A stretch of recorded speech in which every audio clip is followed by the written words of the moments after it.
ఈ రోజు విశాఖపట్నానికి పులివెందుల శాసనసభ్యుడు జగన్మోహన్ రెడ్డి వచ్చి శవ రాజకీయాలు చేయడానికి మరో అడుగు ముందుకేశాడు. ఈ జగన్మోహన్ రెడ్డి అనే వ్యక్తి ఉండేది బెంగళూరులో.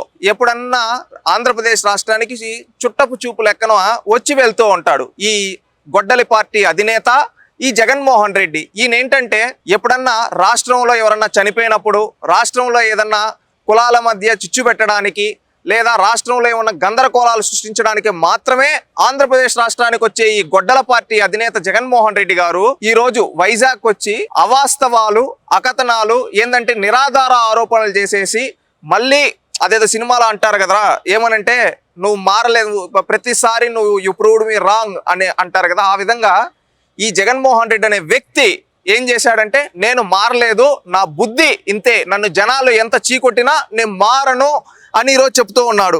ఈ జగన్మోహన్ రెడ్డి గారిని మేము సూటిగా అడగదలుచుకున్నాం. ఈ రోజు నువ్వు మాట్లాడుతూ ఒక మాట, నీ స్థాయి కాదు జగన్మోహన్ రెడ్డి గారు, కానీ మాట్లాడారు. మీరున్న పదవికి ఒక మాజీ ముఖ్యమంత్రిగా, ఒక శాసనసభ్యుడిగా నువ్వు హుందాతనంగా మాట్లాడాలి. అంతమంది ముందు మాట్లాడేటప్పుడు అక్కడ ఒకరు బాధితులు ప్రాణాలు కోల్పోయేటప్పుడు నువ్వు వచ్చేమంటున్నావు తెలుసా? అక్కడికి బోడిలోది ₹1 కోటి ఎవరైనా ఇస్తారు, ఈ టైపు నువ్వు ఒక భాష వాడావు. నువ్వు ఇచ్చేది ఏందయ్యా బోడి, నువ్వు ఇచ్చేది ఏందయ్యా బోడి అని అడుగుతా ఉన్నా.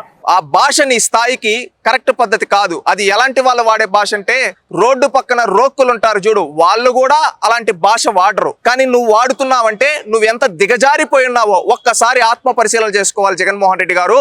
మీరు మాట్లాడుతూ ఈ ఇష్యూలో ఎల్జీ పాలిమర్స్ ఇష్యూ గురించి చెప్పి నేను ఇచ్చాను ₹1 కోటి అంటున్నావు. ఎక్కడిచ్చావు? నీ భాషలో చెప్పాలంటే బోడి నువ్వు ఎక్కడి నుంచి తీసి ఇచ్చావు? నీ జోబిలో తీసి ఇచ్చావా? లేదు కదా. ప్రభుత్వం నుంచి ఇచ్చావా? లేదు కదా.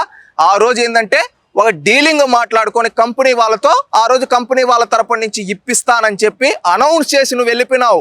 2 ఏళ్ళైనా ఇవ్వకపోయినా ఆ తర్వాత అది ఇష్యూ జరుగుతూ ఉంటే ఆ రోజు ఎవరో ఒక ముగ్గురికి కంపెనీ తరపున లాస్ట్ మినిట్లో ఒక 2 ఏళ్ల తర్వాత ఇచ్చావు, అంతేగాని ఆ తర్వాత 14 మంది చనిపోతే దాదాపుగా నువ్వు ఇచ్చింది 3 మందికి, అది కూడా నువ్వు ఇవ్వాలా, ఆ కంపెనీ వాళ్ళు ఇచ్చారు. అంటే ₹1 కూడా ఇవ్వకుండా ఈ రోజు నిస్సిగ్గుగా నువ్వు అబద్ధాలు చెప్తున్నావు అంటే నువ్వు ఎంత దిగజారిపోయిన వ్యక్తివో అర్థమవుతుంది. ఈ రోజు ప్రభుత్వము దీన్ని రాజకీయం చేయదలుచుకోవాలా, ఆ కుటుంబాలకు అండగా ఉండాలి, బాధ్యతగా ఉండాలి అని ఈ రోజు కుటుంబం ప్రయత్నిస్తూ ఉంటే నువ్వు అక్కడికి వచ్చి శవ రాజకీయం చేస్తావు. ఈ రోజు నిన్న ఇష్యూ జరిగిన వెంటనే రాష్ట్ర హోంమంత్రి గారు వితిన్ అవర్స్ లో అక్కడికి వెళ్ళారు. అదేవిధంగా తెలుగుదేశం పార్టీ రాష్ట్ర అధ్యక్షుడు ఎవరైతే అక్కడ లోకల్ శాసనసభ గాజువాక శాసనసభ్యుడు పల్లా శ్రీనివాస్ గారు ఉన్నారో ఆయన వెళ్ళారు.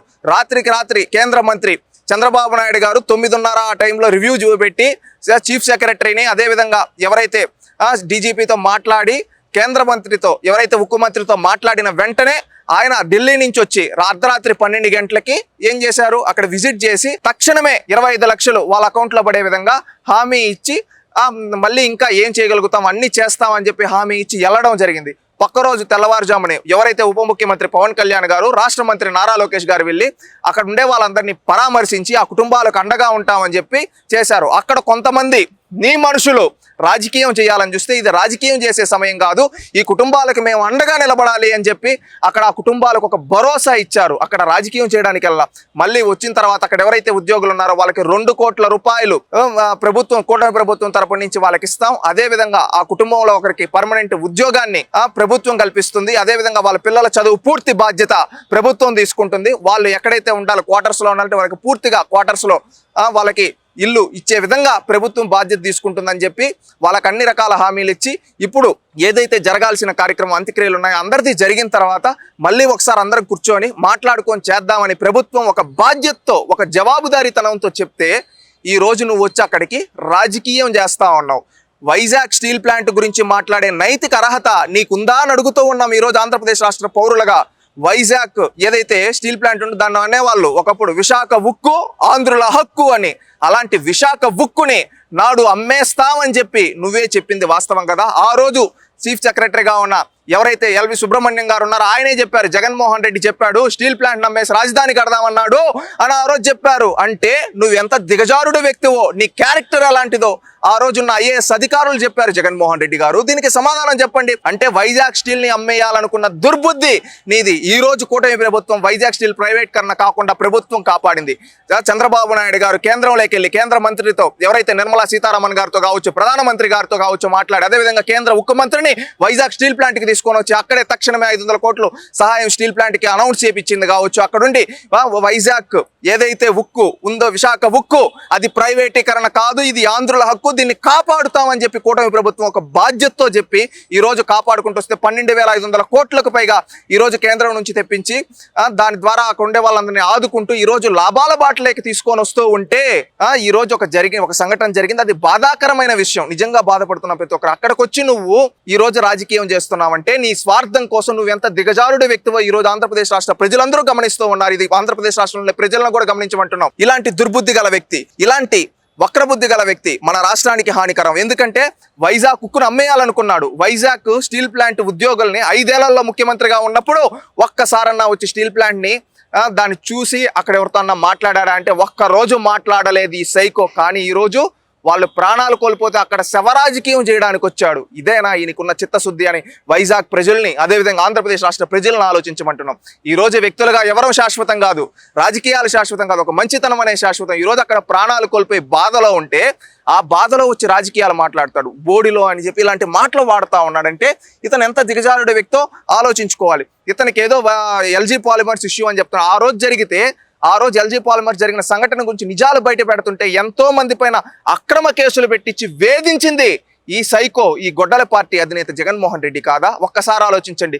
అక్కడున్న చుట్టుపక్కల బాధితులకి కనీసం పరిహారం ఇవ్వకుండా రాష్ట్రంలో ఉండే వదిలేస్తే 2 ఏళ్ల తర్వాత వాళ్ళు మళ్ళీ రోడ్డుపైకి వస్తే అప్పుడు ఇచ్చామని చెప్పి పట్టా చేసింది ఈ గొడ్డల పార్టీ అధినేత జగన్మోహన్ రెడ్డి కాదా అని రాష్ట్రంలో ఉండే ప్రజలందరినీ ఆలోచించమంటున్నాం. ఎందుకంటే ఈ రోజు అతను ఆ హయాంలో మాత్రం వదిలేశాడు గాలికి. ఇతను ఈ రోజు ఏదో మానవత్వం గురించి మాట్లాడుతున్నావు. జగన్మోహన్ రెడ్డి గారు, మానవత్వం గురించి మాట్లాడే నీకు అర్హత ఉందా? కరోనా వచ్చినప్పుడు ప్రాణాలు కోల్పోతూ ఉంటే ఏముందబ్బా బ్లీచింగ్ పౌడర్ వేస్తే చల్లితే తగ్గిపోతుందని మాట్లాడింది నువ్వు కాదా? ఆ రోజు ఆంధ్రప్రదేశ్ రాష్ట్రంలో ఆడబిడ్డలపైన అత్యాచారాలు జరుగుతూ ఉంటే నీ క్యాబినెట్ లో ఉన్న మహిళా మంత్రి 1-2 రేపులకేనా అని మాట్లాడినప్పుడు నీ మానవత్వం ఎక్కడికి వెళ్ళింది? బాబాయిని గొడ్డలు పోటేసి నరికి చంపుతూ ఉన్నప్పుడు నీ మానవత్వం ఎక్కడికి పోయింది? రాష్ట్రంలో దళితులపైన దమనకాండ జరుగుతూ ఉన్నప్పుడు నీ మానవత్వం ఎక్కడికి పోయింది? ఆ రోజు రాష్ట్రంలో అనేక సంఘటనలు జరిగితే అన్నమయ్య డ్యాము దగ్గర దాదాపు 20 మంది పైన చనిపోతే ఆ రోజు జలసమాధి అయిపోతే అక్కడికి వెళ్ళి ఎకిలి నవ్వులు నవ్వింది.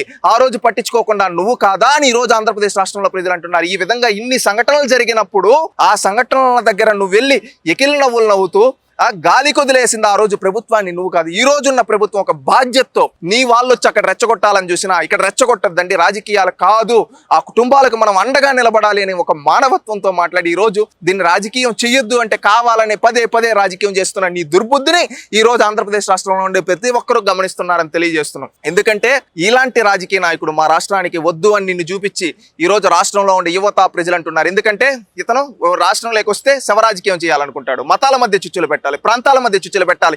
ఇలాంటి దుర్బుద్ధి ఉండే వ్యక్తి, ఇలాంటి గొడ్డలి పార్టీ అధినేత, ఈ సైకో ఆలోచనలు ఉండే వ్యక్తి మాకు ఈ రాష్ట్రానికి వద్దు. ఈ రాష్ట్రం బాగుపడాలంటే ఈ వైసీపీ గొడ్డలి పార్టీని రాష్ట్రం నుంచి తరిగొట్టాలని రోజు రాష్ట్రంలో ఉండే యువతంతా పూనుకున్నారు. ఈ రోజు నువ్వు మాట్లాడుతున్న వైజాగ్ లో మాట్లాడిన దానికి ప్రతి ఒక్కదానికి నువ్వు నువ్వు రేపు భవిష్యత్తులో మూల్యం చెల్లించుకుంటావు జగన్మోహన్ రెడ్డి. ఈ రోజు ప్రభుత్వం ఒక జవాబుదారీతనంతో, ఒక బాధ్యతతో, ఒక మన అనే భావంతో చేస్తూ ఉంటే ఈ రోజు విషం జిమ్మడానికి నువ్వు వచ్చావంటే నీ క్యారెక్టర్ ఎలాంటిదో, ఈ రోజు నువ్వు వాడిన పదాలు నీ స్థాయికి తగ్గ మాటలు కాదు అవి. అవి రోడ్ల పైన పక్కన వెళ్ళే రోకులు కూడా అంత దిగజారి నువ్వు మాట్లాడుతున్నావంటే ఆ మాటల్ని రాష్ట్రంలో ఉండే ప్రతి ఒక్కరు గ్రహించి ఇతను మారడు జీవితంలో అని అంటూ ఉన్నారు జగన్మోహన్ రెడ్డి గారు.